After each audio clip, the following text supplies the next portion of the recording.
The Sibylline Books of Rome. The year is 83 BCE. A fire is eating the temple of Jupiter on the Capitoline Hill, and somewhere inside it, 9 books that supposedly contain the entire future of Rome are turning to ash. The Senate knows. Nobody is rushing in.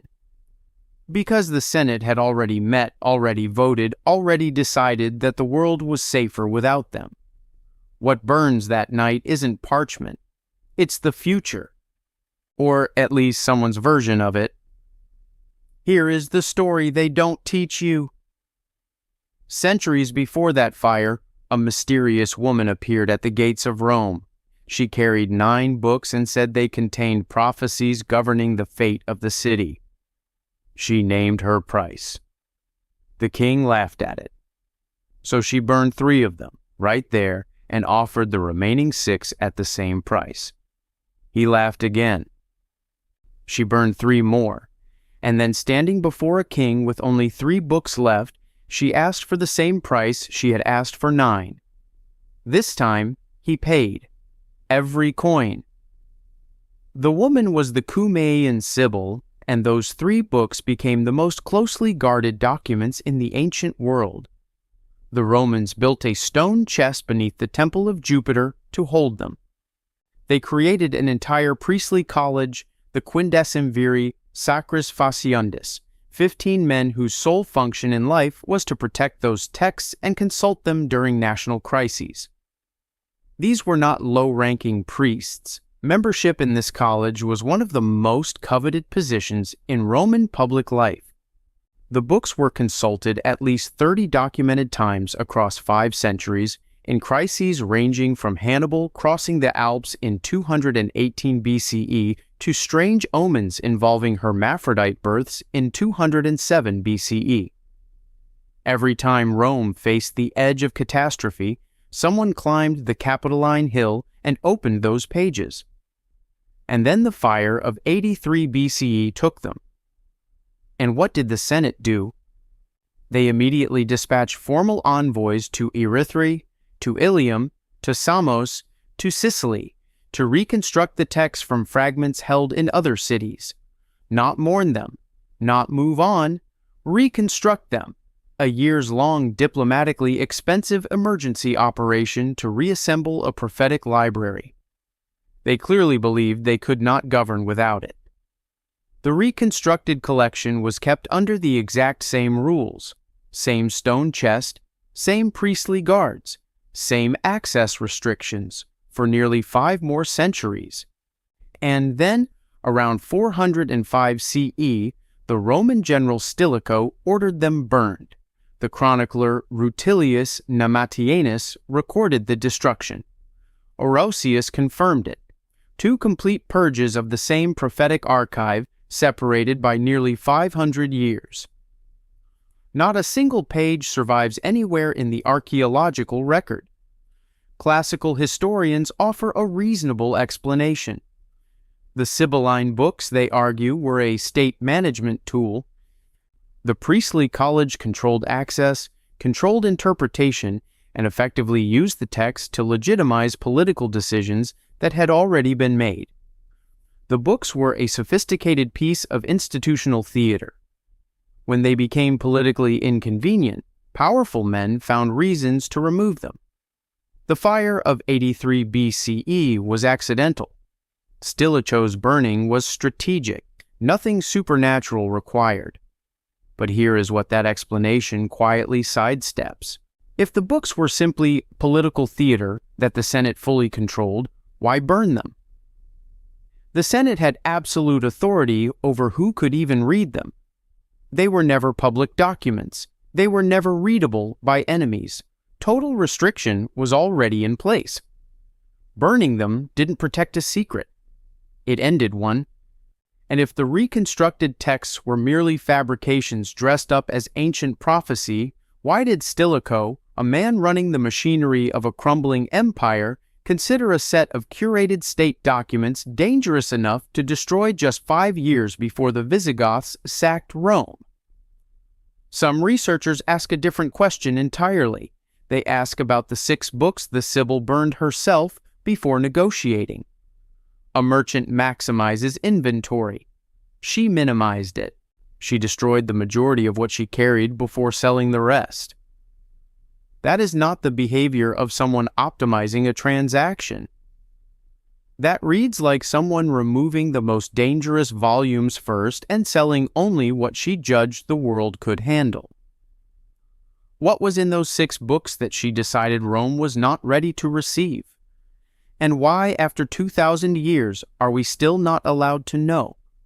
From the ashes of Rome's Capitoline Hill, we cross 3,000 kilometers east to the banks of the Tigris River, where a different kind of erasure happened.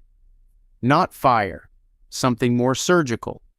Someone took a writing tool to wet clay and scraped away a column of text before it could dry. 3,000 years later, archaeologists found the tablet and realized the shape of what was missing was the most important thing on it. The Akkadian Marduk prophecy. There is a clay tablet in a museum in Berlin that ends in the middle of a thought. Not because the scribe ran out of clay, not because the tablet cracked. When scholars examined the final column under magnification, they found the deliberate, controlled marks of a scribal tool dragged across wet clay before it hardened. Whoever held that tool read what was there and made a choice. That column has been blank for 3,000 years. The tablet is classified as the Marduk prophecy, excavated from the ancient city of Assur in the early 20th century by German archaeologist Walter Andre. It was first published in scholarly form by A.K. Grayson and W.G. Lambert in the journal Orientalia in 1964, and it remains one of the most debated documents in Assyriological research. Its basic structure is unusual. The Babylonian god Marduk narrates his own story in first person, describing 3 great journeys away from Babylon. Each journey corresponds to a historical catastrophe, the removal of his sacred cult statue by conquering armies. The first journey takes Marduk to the Hittite lands, the second to Assyria, the third to Elam. And after each journey, the text delivers a prophecy. A king will arise, defeat the captors, and return Marduk to Babylon in triumph. The first 2 prophecies match documented historical events. The third journey, to Elam, is followed by a prophecy describing a king who will come from the mountains, campaign into Elam, and restore Babylon's supremacy. Scholars have identified this with Nebuchadnezzar I, who reigned from approximately 1125 to 1104 BCE, whose famous Elamite campaign is confirmed in multiple independent Babylonian chronicles. The text appears to have been composed specifically to cast him as the divinely ordained restorer, the fulfillment of Marduk's own prophecy. So far, so political. A standard piece of ancient royal legitimization. But then there is the 4th column. The tablet contains a clear structural header indicating that a 4th journey was begun. The formulaic opening phrase survives, and then the column is scraped blank. Not worn by centuries of handling, not accidentally chipped. Wilfrid Lambert, one of the foremost Assyriologists of the 20th century, noted in his published commentary that the damage pattern is inconsistent with accidental wear and shows characteristics of deliberate wet clay erasure. Someone prepared the clay, began the text, read what was there, and removed it before it could dry into permanence. The mainstream explanation treats this as a scribal practicality. Perhaps the scribe made an error and abandoned the column rather than rewriting. Perhaps the composition was unfinished and the patron changed his mind. Perhaps the tablet we have is simply a draft. Assyriology broadly accepts that the entire Marduk prophecy is vaticinium ex eventu, a prophecy written after the events it describes, designed to legitimize Nebuchadnezzar I retroactively. In that framework, the 4th column is a failed edition, not a suppressed secret. But here is the problem with that reading. A scribal error in cuneiform clay was corrected by smoothing the surface and rewriting. What Lambert described is not smoothing and rewriting, it is erasure and abandonment. The column was cleared and left empty, and a legitimizing text created specifically to glorify a king would have every reason to include a triumphant fourth act. You don't build a 3-act divine narrative and then delete the finale. Some researchers have asked whether the fourth journey describes something that had not yet happened, a prediction rather than a retroactive narrative set in a future the scribe or his patron recognized and found too dangerous to commit to permanent clay. A fourth removal of Marduk's statue did, in fact, subsequently occur. The Assyrian king Sennacherib destroyed the Marduk statue of Babylon in 689 BCE, nearly 400 years after the tablet's probable composition. Others note that a fourth restoration would also have been predicted in the erased column and ask whose name appeared there. Whose rise was considered too sensitive to record? We may never know. The Berlin Museum holds the tablet. The fourth column holds nothing. And somewhere between the scribal tool and the wet clay, a decision was made that the question itself should not survive. From a scraped tablet in ancient Iraq, we cross 4,000 kilometers to the edge of a Welsh strait, where Rome's answer to prophetic suppression wasn't to erase a column.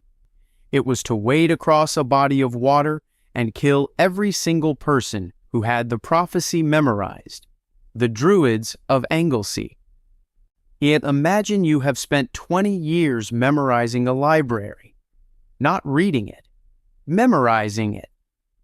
Every verse, every prophecy, every cycle of the heavens committed to living memory, deliberately kept out of any written form, because the people who taught you understood something that libraries never can.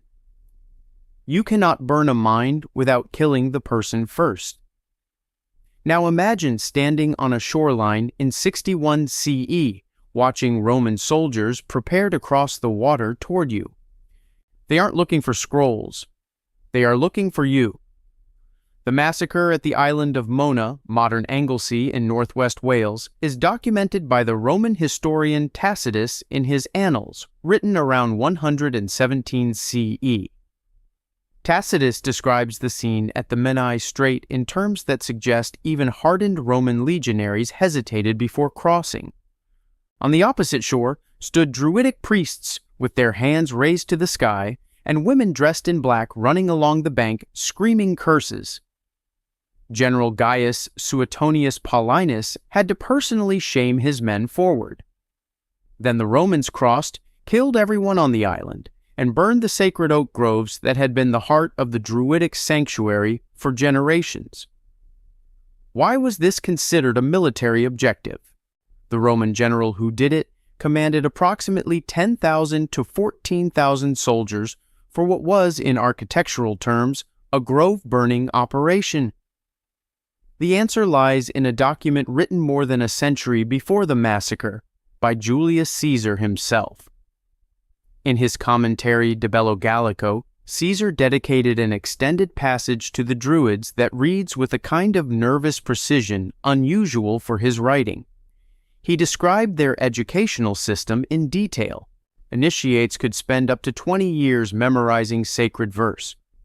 The knowledge was enormous in scope, covering natural philosophy, astronomy, law, ritual, and prophecy.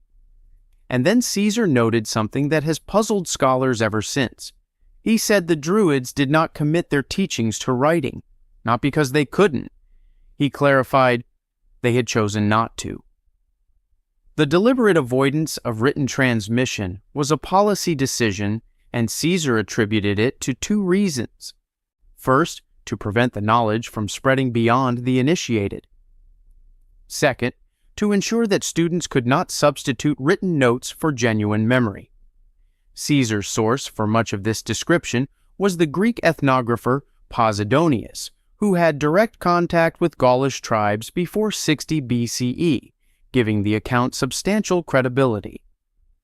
What Caesar was describing, without fully saying so, was an anti-archival defense system, a prophetic tradition designed from the ground up to be impossible to seize, impossible to copy, impossible to confiscate at a border.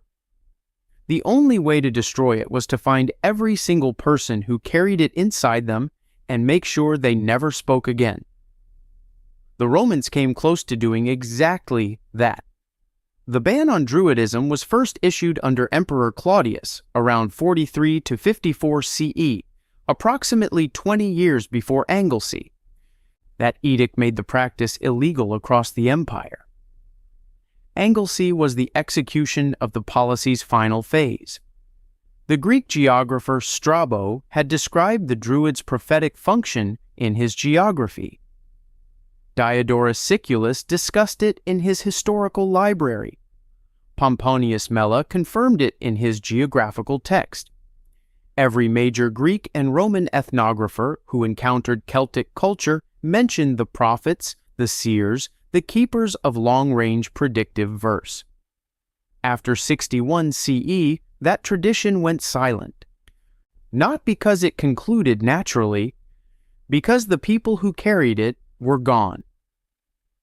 The mainstream view treats the Roman suppression as straightforward counterinsurgency.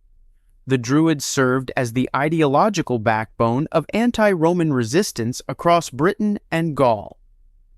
They provided spiritual legitimacy to tribal leaders who refused Roman control. They were the propagandists, the lawyers, the morale officers of every rebellion. Eliminating them was practical politics, not metaphysical warfare. But some researchers in Celtic studies, including Barry Cunliffe, have pointed to a specific feature of the timing. Anglesey was destroyed in the same year as the revolt led by the British Queen Boudica, a revolt of staggering scale that nearly expelled Rome from Britain entirely.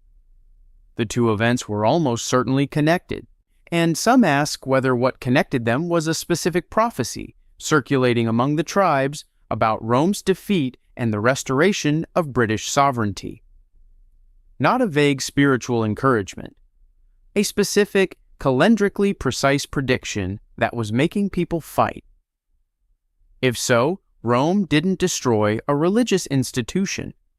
It destroyed an intelligence operation that was fueling military resistance with prophetic certainty. And what those 20-year initiates had memorized, whatever they had spent decades committing to the one archive Rome couldn't touch, died on that island without leaving a single recoverable line. Not a word of Druidic prophecy survives in any form. Fragments of Welsh poetic tradition, preserved centuries later in manuscripts like the Book of Taliesin, contain passages that some scholars tentatively connect to pre-Roman oral roots. But they are fragments of fragments, filtered through Christianity, filtered through time. The original archive is gone. The only evidence of its existence is the extraordinary effort Rome put into making sure that was so. From a Welsh island where Rome burned a living library, we cross the Mediterranean to the Nile Delta, where a different pharaoh's court faced a different kind of problem. Not a prophecy that was threatening to spread. A prophecy that had somehow already gotten everything right. The prophecy of Neferti. A pharaoh is bored. That is how the story begins. The Egyptian king Sneferu, who ruled during the Old Kingdom around 2600 BCE, summons his court and asks to be shown something remarkable. Not a record, not a recitation of past glories. He wants to hear what has not yet happened. A lector priest named Neferti steps forward, picks up his writing palette, and begins to write as he speaks, composing a vision in real time of Egypt in absolute collapse. The river running red, the fields barren, foreigners pouring in from the east, children dying, the sun disappearing behind a veil. And then emerging from the chaos, a king named Ameni, coming from the south, who will rebuild everything. The problem is that when scholars studied the surviving text preserved on Papyrus Hermitage 1116b, held today in the State Hermitage Museum in St. Petersburg, they realized the collapse Neferti describes had already happened, and the king named Ameni had already come. His name was Amenemhat I, founder of Egypt's 12th dynasty, who rose from the south, reunited a fractured country, and built a great wall of fortifications on Egypt's northeastern border. The papyrus itself dates to around 1250 BCE, but the text it preserves was composed based on its literary style and internal evidence at the very beginning of Amenemhat's reign, around 1991 BCE. The leading Egyptologist Miriam Lichtheim analyzed it in her foundational Ancient Egyptian Literature series in 1973 and reached the same conclusion scholars have broadly maintained since. This is vaticinium ex eventu, prophecy written after the fact to make a new king look like divine destiny fulfilled. It is a clean explanation. It fits the political context perfectly. Egypt had just emerged from the First Intermediate Period, a century of fragmentation and chaos in which the central state collapsed, regional governors ruled independently, and everything the Old Kingdom had built nearly dissolved. Amenemhat I needed to legitimize a seizure of power from the previous dynasty. Commissioning a sage to deliver a prophecy, casting him as the prophesied restorer, was exactly the kind of ideological move Egyptian royal courts executed with precision. The walls of the ruler that Ameni builds in the text, fortifications on the eastern border, have been archaeologically confirmed. They are real. They match. The text was built to match them. But here is what the clean explanation does not fully account for. The text keeps going after Amenemhat's restoration. The section describing the chaos of the First Intermediate Period and then the arrival of Ameni and his rebuilding of order is perhaps 3/4 of the composition. And then the text continues in passages describing renewed instability, new invasions, a country falling apart again. Scholars including the French Egyptologist Georges Posner, who published extensively on Middle Kingdom political literature in the 1950s, noted that these later passages resist the legitimizing framework. A propaganda text ends in triumph. It does not continue into descriptions of the patron king's successors losing control. It does not describe foreigners taking the Delta again. And foreigners did take the Delta again. The Hyksos, Asiatic rulers who dominated northern Egypt from approximately 1650 to 1550 BCE, represent exactly the kind of crisis the later passages appear to describe. That is roughly 340 years after the text's probable composition date. Egyptologist Donald Redford, in his analysis of Egyptian-Canaanite relationships, identified the later passages as strikingly accurate for events that occurred long after Amenemhat's reign. Why was this text copied and preserved by Egyptian scribal schools for 400 years? At least 3 other copies exist beyond the Hermitage Papyrus, meaning it was actively reproduced through New Kingdom educational institutions, long after its political utility for Amenemhat's dynasty should have expired. You don't preserve a piece of royal propaganda for 16 generations in your national curriculum unless you believe it contains something worth preserving for its own sake. Some researchers ask whether the scribal tradition that passed this text forward understood that the later passages describe something real. That what they were circulating was not simply a useful story about a dead king, but a document with continuing relevance. And whether the decision about which version to copy and which passages to include or quietly trim across 4 centuries of reproduction was itself a form of editorial management that we can no longer fully trace. What we have is what survived the copying, What was in the versions that weren't reproduced, we may never know. From Egypt's scribal schools, we travel east to ancient Persia, where a different kind of prophetic tradition didn't deal in specific names or specific kings. It mapped something larger, the structure of history itself, measured in the age of the metal you were made of. And it got the sequence right in a way that is very difficult to dismiss as coincidence. The Zoroastrian Bahman Yasht. Before the book of Daniel in the Hebrew Bible described a statue of gold, silver, bronze, and iron representing successive world empires, the Zoroastrian tradition had already mapped the same vision onto a tree. A great cosmic tree with branches of different metals, each representing an age of the world and the civilization that would define it. The oldest surviving form of this vision is preserved in a text called the Bahman Yasht, a Zoroastrian apocalyptic composition attributed ultimately to the prophet Zarathustra himself. When you lay the sequence of its metal ages against the actual history of the ancient Near East, you have to sit down. The text is preserved in Pahlavi, the Middle Persian script, in manuscripts dating to approximately the 9th and 10th centuries CE.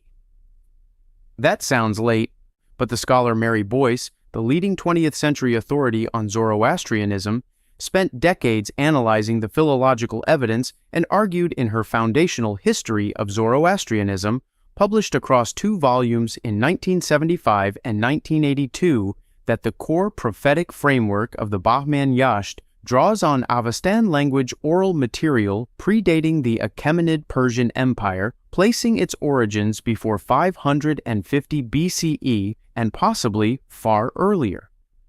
Zarathustra's own dates are disputed, with scholarly estimates ranging from roughly 1400 BCE down to 600 BCE, but even the most conservative dating places the tradition's origins before the events it appears to predict. The vision describes 4 ages. The Gold Age is an era of divine sovereignty and righteous rule, a civilization in harmony with the sacred order.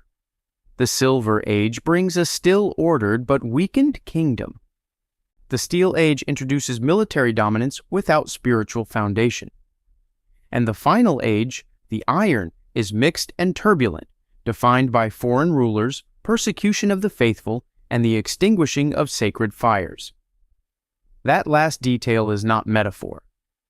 Sacred fires were the literal center of Zoroastrian religious practice. Now lay those ages against history. The Gold Age corresponds to the Achaemenid Persian Empire under Cyrus the Great and Darius, founded in 550 BCE and destroyed by Alexander in 330 BCE. A civilization of extraordinary religious tolerance and administrative sophistication that Zoroastrian tradition looked back on as a golden period. The Silver Age corresponds to the Parthian Empire, 247 BCE to 224 CE, still Zoroastrian in orientation but politically fragmented and in decline. The Steel Age maps to the Macedonian and Seleucid period, militarily dominant but spiritually foreign. And the Iron Age, the mixed and disturbing final era, maps to the Arab Islamic conquest of Persia in 633 to 651 CE, which ended Sasanian rule, dismantled the fire temple system, and drove Zoroastrian communities into exile. Sasanian-era commentators, writing in the 3rd through 7th centuries CE, identified each of these Metal Ages with specific historical empires in their annotations on the Bahman Yasht, preserved in the 9th century Pahlavi compilation known as the Denkard, which means that by the time the Arab conquest occurred, Zoroastrian scholars recognized it as the fulfillment of a prophecy they had been reading for centuries, not as an interpretation applied after the fact, as a recognition. The mainstream scholarly position, articulated by researchers including Shal Sheikh and Prod's Oktar Skiervu, holds that the Bahman Yasht is a composite text assembled over many centuries, with the Middle Ages framework drawn from a widely shared ancient Near Eastern schema that also influenced the Book of Daniel, and with each age progressively updated to match historical events as they occurred. The Pahlavi manuscripts represent a late compilation, not an ancient prophecy. But here is the specific difficulty with the progressive update explanation. If Sasanian-era scribes updated the text to describe the Arab conquest as the Iron Age catastrophe, they were doing so while living through the Arab conquest. They were describing their own civilization's destruction in real time and encoding it as the fulfillment of ancient prophecy. Nobody updates a document to predict their own annihilation and then carefully preserves that update for posterity. The Iron Age section reads like recognition, not composition. Like people who had been told this was coming and were now watching it arrive. Scholar Anders Holtgård, whose 2009 study on the Bahman Yasht is the most comprehensive modern analysis, takes seriously the possibility that the Middle Ages framework is genuinely ancient, representing an early Iron Age attempt to map the architecture of historical time. Others simply ask, if this was assembled piecemeal to match events, why does it match them in the right order? If you are constructing a retroactive sequence, you know the outcome before you begin. The sequence of these four empires, in this specific order, would need to have been guessed correctly and recorded before the Achaemenid Empire even existed for the prophecy to be what its tradition claims it is. We may never fully resolve whether that happened. But the question is harder to dismiss than it might first appear. From Persia's cosmic calendar of Middle Ages, we travel north and east to the palace library of Nineveh, where an Assyrian king took a far more hands-on approach to prophetic management.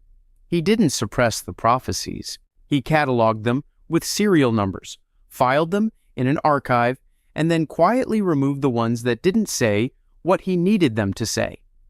The only problem was that he left the numbers behind. The Assyrian prophecy tablets of Esarhaddon. Picture a royal archive. Tablets organized into collections, each collection numbered sequentially, each prophecy sealed with the name of the woman who delivered it. A system designed for retrieval, for authority, for the permanent record of divine communication with the king. Now imagine walking into that archive 3,000 years later and realizing that the serial numbers don't add up. Some tablets are simply missing, not damaged, not fragmentary, gone, and every single tablet that remains says without exception that the king was destined to win. This is the prophetic archive of Esarhaddon, king of Assyria, from 681 to 669 BCE, excavated from the palace complex at Nineveh in the mid-19th century by Austin Henry Layard and published in definitive scholarly form in 1997 by the Assyriologist Simo Parpola in his volume Assyrian Prophecies, the 9th volume of the State Archives of Assyria series. Parpola's edition cataloged 29 surviving tablets comprising the prophetic corpus, organized what could be reconstructed of their original archival groupings, and noted the anomalies in the numbering sequences. The gaps are not subtle. Within multiple collection sequences, there are skipped numbers and missing entries that indicate tablets either lost or removed. The prophecies themselves are delivered almost exclusively by female ecstatic prophetesses called Ragintu in Akkadian, operating primarily from the city of Arbela, the great center of the goddess Ishtar in what is now Erbil in northern Iraq. Scholars Martti Nissanen and Jonathan Stokel have analyzed the institutional structure of these oracles extensively. The prophetesses would enter states of divine possession and deliver utterances in the voice of Ishtar, which scribes would transcribe and seal. These transcriptions were then filed in the royal archive, ostensibly as a permanent record of divine communication. The historical context makes the archive's content all the more striking. Esarhaddon's accession to the throne in 681 BCE was violently contested. His father, Sennacherib, had been assassinated by Esarhaddon's own brothers, who then fought him for the throne in a brief civil war. The tablets that survived this archive address this succession crisis directly, repeatedly, and with remarkable consistency. Oracle after oracle, from prophetess after prophetess, declares Esarhaddon the divinely chosen heir. Ishtar herself, speaking through her vessels in Arbela, legitimizes his kingship. The pattern is so uniform that the corpus reads less like a genuine record of independent oracular utterances and more like a curated anthology of approval. The mainstream explanation is entirely defensible. Royal prophetic archives in the ancient Near East were political tools. They were preserved when they were useful and discarded when they were not. The Mari archives from the ancient Syrian city of about 1800 BCE, which are among the most complete comparable collections, show a very different character. They include warnings to kings, negative predictions, and oracles that directly challenged royal policy. The contrast is precisely what Nissinen highlighted in his 1998 study. The Nineveh archive's uniformly positive content is statistically anomalous when compared to any other known prophetic collection from the region. That anomaly is either a function of survival bias, meaning the positive tablets survived while the negative ones were lost, or it is a function of editorial intervention. But Parpola's structural analysis points specifically at the latter. The gaps in the collection sequences are not the gaps you would expect from random archaeological loss across a complex excavation. They appear within completed numbered archival systems, implying that a full archive existed and something was removed from it. You do not number tablets sequentially and then accidentally lose the middle entry of a 3-tablet series while perfectly preserving the entries on either side. Some scholars ask what the missing tablets said. Esarhaddon's military record was not uniformly successful. His campaigns in Egypt in the final years of his reign produced difficult and ambiguous results. His campaigns against Arab tribes in the desert generated mixed outcomes. Prophetesses who delivered oracles during periods of military difficulty and who turned out to be wrong in their optimism would have been politically inconvenient to preserve. Others ask about the prophetesses themselves. Were any of them subsequently discredited, their names expunged from the record along with their utterances? We have names attached to the surviving tablets. We have no way of knowing whose names were attached to the ones that aren't there anymore. The archive tells us what Esarhaddon wanted history to remember about the god's relationship with him. The gaps tell us that history was edited before it left the room. From a curated archive in ancient Nineveh, we make an enormous leap, not just in geography, but in scale. A council of bishops didn't remove individual tablets from a collection. They removed an entire book from the definition of Scripture. A book that the New Testament itself had quoted as genuine prophecy, and it stayed removed for 1,400 years. The Book of Enoch. There is a book quoted by name in the New Testament. Its author describes it as containing the words of Enoch, the 7th patriarch from Adam, a man who walked with God and was taken from the earth without dying. The earliest Christian communities treated this book as authoritative. The church father Tertullian, writing around 200 CE, called it divinely inspired scripture. Origen, one of the most influential theologians of the early church, quoted it extensively. And then, at a council held in Laodicea, in what is now western Turkey, in approximately 363 CE, it quietly stopped being scripture. The councils of Hippo and Carthage ratified the decision over the following 3 decades.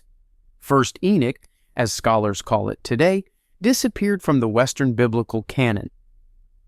For the next 1400 years, European Christianity proceeded as if it had never existed.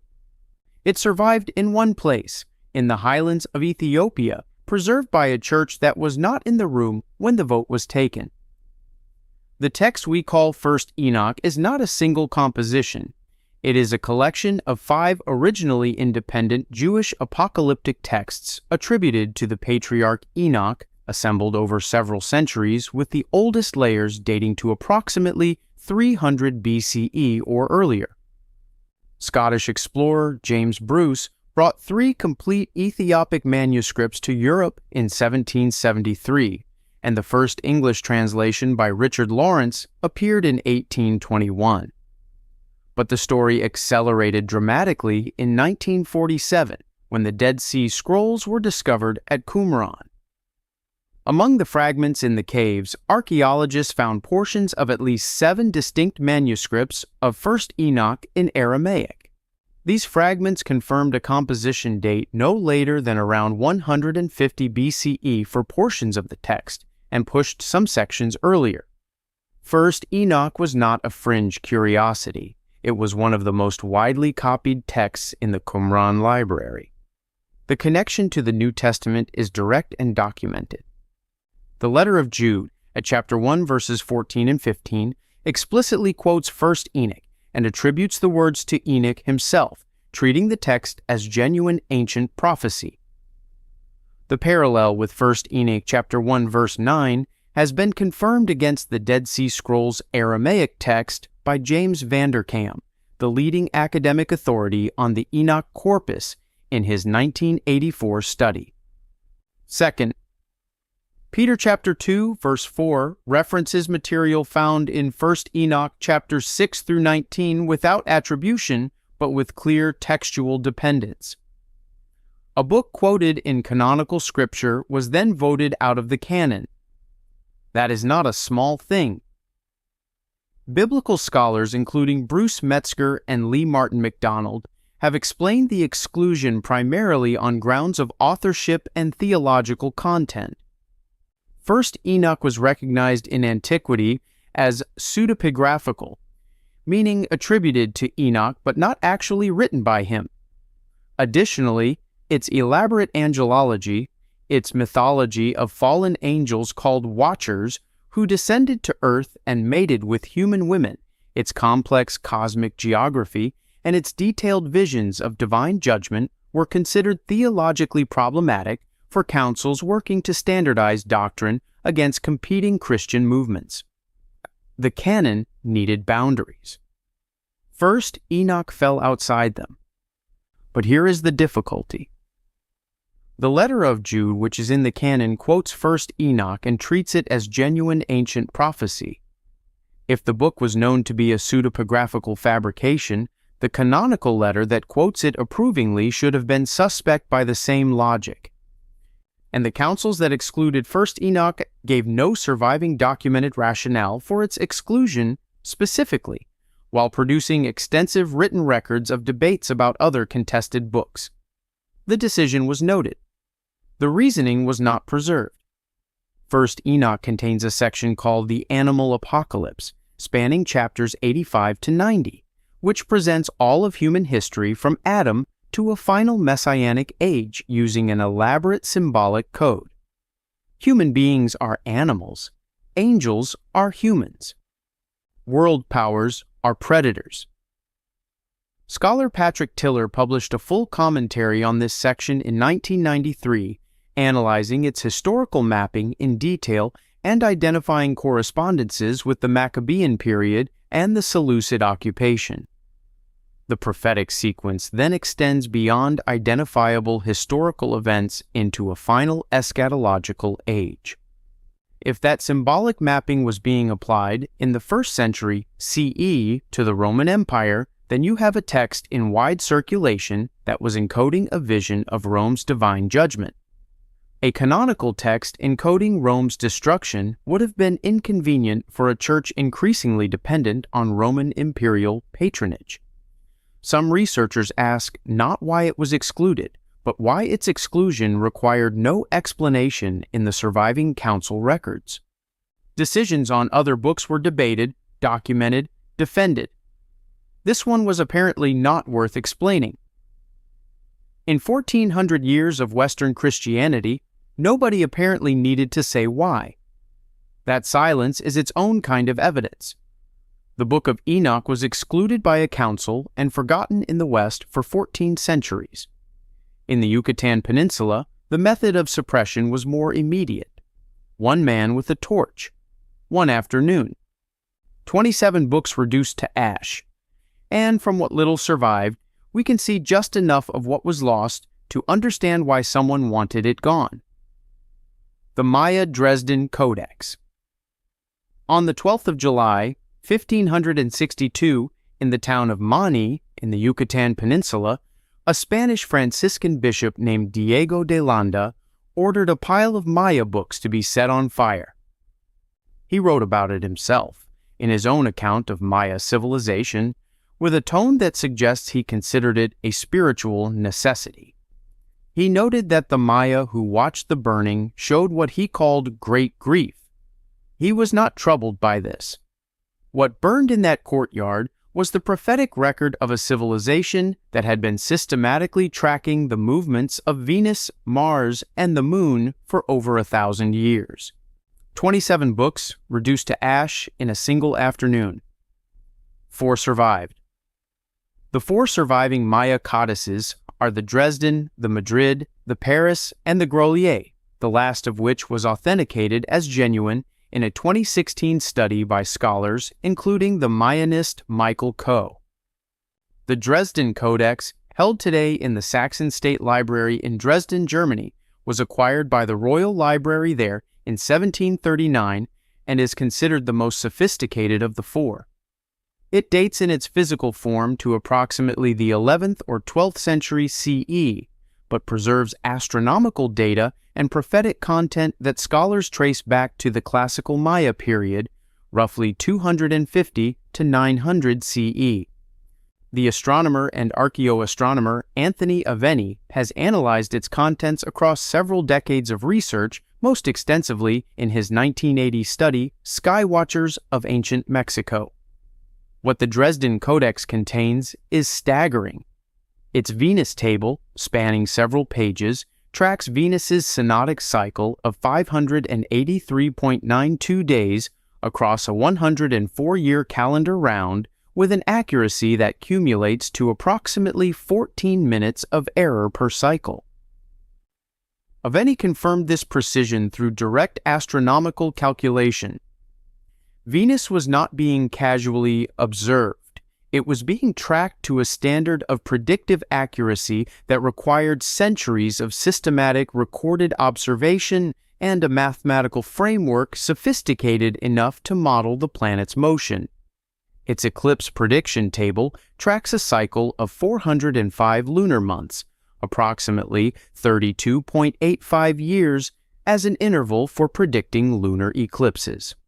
Astronomer J.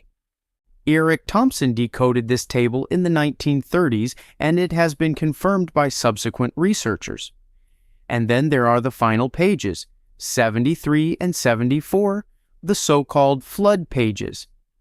A massive crocodilian figure pours water downward from the sky. Below it, a goddess associated with destruction. The accompanying hieroglyphic text has been interpreted as a calendrically specific prediction, encoded in astronomical terms. Aveni analyzed the celestial correlations embedded in these pages and found them tied to real sky positions. These are not decorative illustrations of a creation myth. They are an almanac. De Landa's account of the burning, preserved in his Relación de las Cosas de Yucatán, written around 1566 and surviving in a 1616 copy, is one of the primary ethnographic sources on pre-contact Maya civilization. The irony is profound. The man most responsible for destroying Maya intellectual culture also produced one of the most detailed surviving descriptions of it. His relation was itself suppressed, remaining in manuscript form and unknown to scholarship for nearly 300 years until it was discovered in Madrid and first published in 1864. The account of what was destroyed was itself hidden for 3 centuries. Historians of the colonial period have offered a straightforward explanation for the burning. DeLanda believed the books contained demonic content that actively obstructed Christian conversion. His act was consistent with inquisitorial religious policy applied across the Americas. The burning was doctrinally motivated and institutionally sanctioned. But the question that lingers is more specific than motivation. The standard Spanish colonial practice when encountering indigenous documents of apparent significance was to confiscate, translate, and send them to Spain. Scores of Aztec codices survive in European libraries precisely because they were taken rather than destroyed. DeLanda burned. He did not confiscate. Why 27 books required fire rather than transport is a question his own account doesn't fully answer. The Chilam Balam texts, a series of post-conquest Maya prophetic books compiled from oral tradition in the decades after the burning, preserve fragments of what was clearly a far more detailed prophetic system. Organized by Catan cycles, 20-year periods in the Maya long count calendar, they describe political events in the Yucatan with enough specific accuracy that scholars, including Ralph Roys, who translated the Chumayel version in 1933, have identified historical correspondences. Fragments of a tradition that could predict, encoded in a calendar so precise it tracked planetary motion to within minutes, burned in an afternoon in Mani. What the 4 survivors show us is a system extraordinary enough that its loss may be one of the greatest destructions of human knowledge in history. The Maya burned their prophetic books in 1562. The tradition we turn to next never produced books to burn. 700 years of continuous use, not a fragment, not a title page, not a student exercise. The Romans erased the Etruscan prophetic library so completely that we know it only from the descriptions of the people who destroyed it. The Etruscan Libri Fulgurales. For 700 years, before Rome passed a law, started a war, or responded to an omen, someone opened a book and read the sky. The Etruscans had a written tradition of prophetic texts so systematic, so deeply embedded in Roman state religion that the Romans gave it a name. They called it the Etrusca Disciplina, the Etruscan science. It comprised 3 categories of sacred books. The Libri Haruspicini dealt with reading the entrails of sacrificed animals. The Libri Rituales covered ceremonial practice, fate, and the lifespans of civilizations. And the Libri Fulgurales, the Thunder Books, contained a complete system for interpreting the prophetic significance of lightning strikes based on which of 16 sectors of the sky they originated from, which deity governed that sector, and what the combination foretold for Rome's future. The Roman Senate consulted these books during some of the most consequential decisions in Republican and imperial history. Today, not a single page survives, not a fragment. Not a quoted passage of more than a sentence, 0. Pliny the Elder, writing around 77 CE, described the Libri Fulgurales structure in his Natural History with the kind of technical detail that suggests he had access to someone who had actually read them. The 16 sky sectors, the associated deities, the classification of lightning by speed and color and direction. He treated it as a functioning system, not an antique curiosity. Cicero, in his treatise on divination, written around 44 BCE, engaged with the Etrusca Disciplina at greater length than any other classical author, in a philosophical dialogue in which his brother Quintus defends the internal logic of the system even as Cicero himself expresses skepticism. Both agreed on one thing. It was systematic. It was not random superstition. It was a body of knowledge with its own coherent framework. Seneca, writing around 62 to 65 CE, discussed Etruscan thunder theology in the second book of his Natural Questions, with genuine intellectual engagement. He distinguished between types of lightning by characteristics that implied a sophisticated empirical observation tradition underpinning the prophetic interpretation.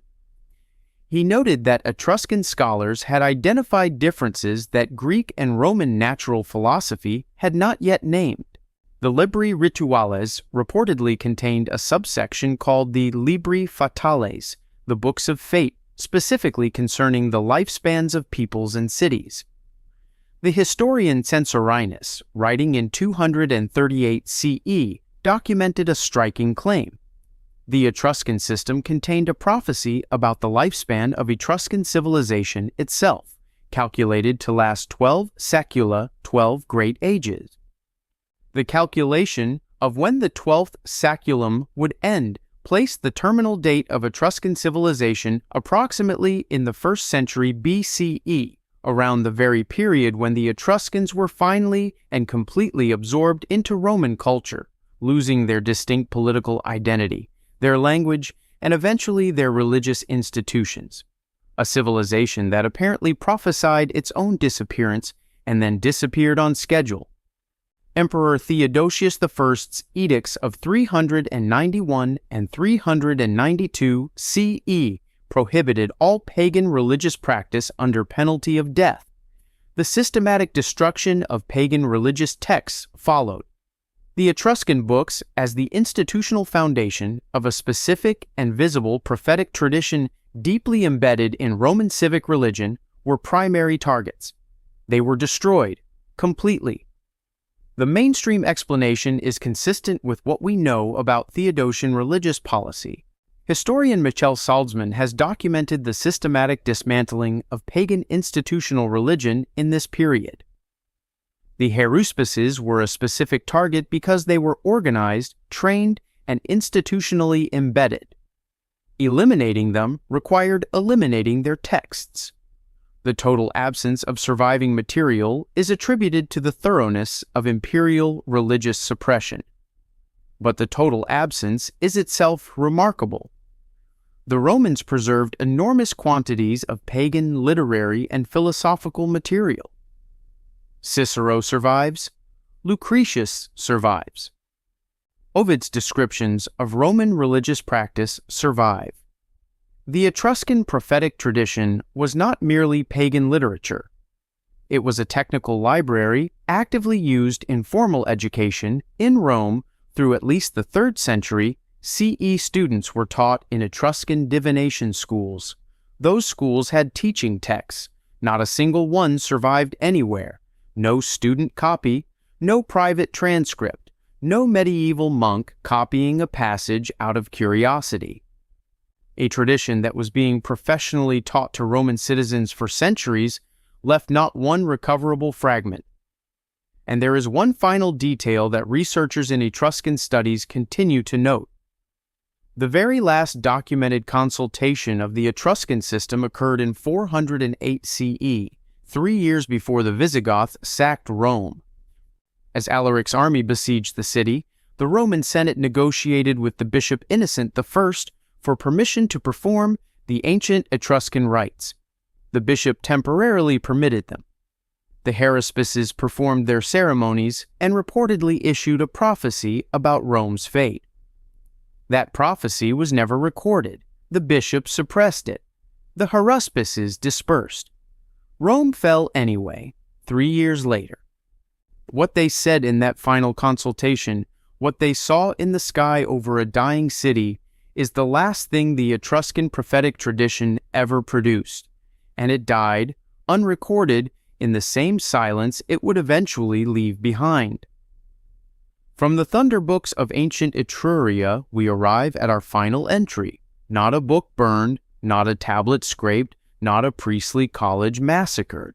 Just a very old papyrus that survived 400 years of copying in Egypt, describing catastrophes so parallel to another civilization's most sacred story that both traditions have spent 3,000 years arguing about which one got it right.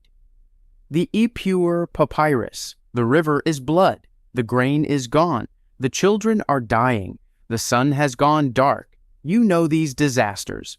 You have heard them in one tradition, the 10 plagues, the Exodus, the escape through the sea. They belong to one of the most foundational narratives in Western religious history. But there is another account of those same catastrophes, or something very much like them, and it was written from inside the palace, by an Egyptian, describing what he witnessed. And the Egyptians copied it and passed it down and copied it again for 400 years, as if they too needed to remember. Leiden Papyrus 344 is held in the National Museum of Antiquities in the Netherlands. It was purchased in Egypt in 1828 by Giovanni Anastasi, a Swedish-Norwegian consul with an interest in antiquities, and eventually sold to the Dutch government. The papyrus dates in its physical form to approximately the reign of Rameses II, around 1250 BCE. But the text it preserves, known to scholars as the Admonitions of Ipuwer, is dated by its literary style and internal evidence to the Middle Kingdom or the late Second Intermediate Period, placing its original composition somewhere between 1900 and 1500 BCE. Alan Gardner published the foundational scholarly edition in 1909, and it remains the basis for all subsequent translations. Robert N. March produced the most recent comprehensive analysis in 2008. What Ipuwer describes is catastrophic. He is a sage addressing what appears to be a pharaoh, cataloging a collapse of everything the Egyptian state represented. The Nile has become undrinkable. Grain is gone. Disease sweeps the population. Darkness covers the land. Foreigners pour in from the north. The social hierarchy has inverted. Servants sit where nobles sat, and nobles wander in the streets. Children die. The royal residence is abandoned. The papyrus is damaged with significant gaps, but what survives is an unmistakable portrait of total civilizational collapse. The parallels to the Exodus plagues were noted by 19th century scholars immediately upon the text's publication and have generated continuous debate ever since. Egyptologist John Van Seters analyzed them in his 1966 study and concluded the parallels were too numerous and specific to be accidental, while arguing they reflected shared literary conventions rather than shared historical events. James Hoffmeyer, in his 1997 analysis Israel in Egypt, described the Ipuwer papyrus as the closest Egyptian parallel to the biblical plague tradition found in the archaeological record. That is a carefully hedged statement, but it acknowledges that the correspondence is real and documented. The specific parallel that Gardner and subsequent scholars have found hardest to explain away as mere literary convention involves not just the themes, but the paired details. The Nile passage in Ipuwer describes the water as undrinkable and notes that people thirst for water as a result. Exodus chapter 7 verses 20 and 21 describes the same two elements in the same sequence. The water becomes blood, it cannot be drunk, and the Egyptians dig around the river seeking water. That combination, the catastrophe and its specific secondary consequence, appears in both texts. Literary conventions for disaster typically produce thematic similarity. They do not typically reproduce specific paired details in sequence. The mainstream scholarly consensus holds that the Admonitions of Ipuwer is an Egyptian wisdom text using social collapse as a rhetorical device, a genre well attested in Egyptian literature to urge the pharaoh toward righteous governance.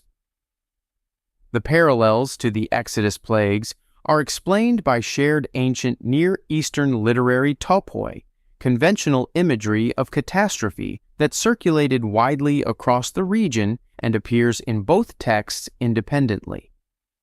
Donald Redford, one of the leading historians of Egyptian-Israelite relations, has argued that the text most likely describes the chaos of the Second Intermediate Period, when Hyksos rulers controlled the delta from approximately 1650 to 1550 BCE, a period of genuine historical disruption. But the copying behavior is what stays difficult to explain within the pure literary convention framework. This text was actively reproduced by Egyptian scribal schools for approximately 400 years. The gap between the events it describes, if those events belong to the Second Intermediate Period, and the surviving Ramesside copy is approximately 4 centuries. In Egyptian scribal education, texts were copied because they were considered valuable. Administrative texts, medical texts, wisdom literature, religious hymns. You copy what you need. A rhetorical exercise about a past catastrophe used to urge good governance would have instructional value for a generation, or perhaps 2. Not 400 years of continuous reproduction.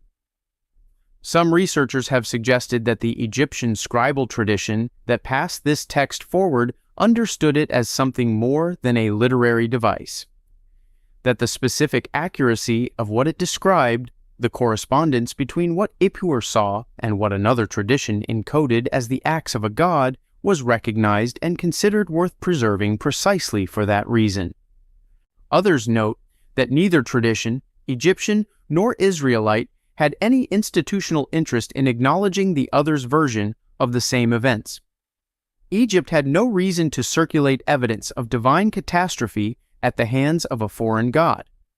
The emerging Israelite scribal tradition had no reason to preserve evidence that the same events could be described without divine agency.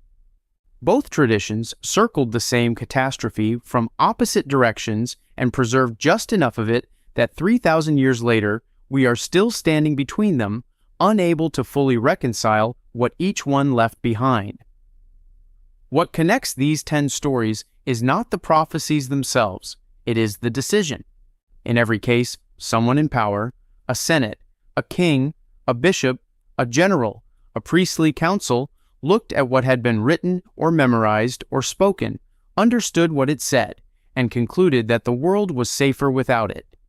The methods vary enormously: fire, scraping, massacre, canonical exclusion, a vote, a torch in an afternoon courtyard, a deliberate gap in a numbered sequence, but the outcome is always the same. The evidence disappears. The question becomes harder to ask.